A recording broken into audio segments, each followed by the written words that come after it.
Une voiture sans ABS, sans airbag et avec un moteur de camion. Tu penses que c'est une blague? Eh bien non, c'est la Dodge Viper. Et crois-moi, elle a marqué l'histoire. Allez, je te raconte. Et n'hésite pas à t'abonner pour plus d'histoires comme celle-ci. Dans les années 80, Chrysler, qui détient Dodge, est au bord du gouffre. L'entreprise cherche un coup de génie pour se redresser. C'est là qu'intervient Bob Lutz, un homme avec une sacrée idée, créer une voiture sans compromis, à l'ancienne, aussi brutale et radicale que géniale. Le moteur utilisé pour cette voiture, un V10 de 8 litres, dérivé d'un bloc de camion. Oui, tu as bien entendu, un moteur conçu pour des camions. Pas d'ABS, pas d'airbag, aucune aide électronique. La Viper, c'est toi contre la machine. Et crois-moi, elle ne te pardonne pas. Une voiture qui te fait sentir invincible, mais qui peut te sanctionner au moindre faux pas. C'est ça, la Dodge Viper.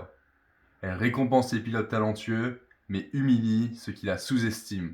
Et c'est pour ça qu'elle récolte des surnoms comme le cercueil ou encore la faiseuse de veuves, tant beaucoup sont morts à son volant. La première Dodge Viper voit le jour en 92 et avec ses 400 chevaux, son design de prédateur, elle ne ressemble à rien d'autre. Pas de toit, pas de fenêtre, pas de confort. Les années passent et la Viper continue d'évoluer. La GTS des années 90, avec son toit rigide et ses bandes blanches iconiques, devient un symbole. Puis vient la version ACR, une arme de circuit conçue pour pulvériser des records, et elle ne déçoit pas. Mais toutes les bonnes choses ont une fin, et en 2017, Dodge met fin à la production.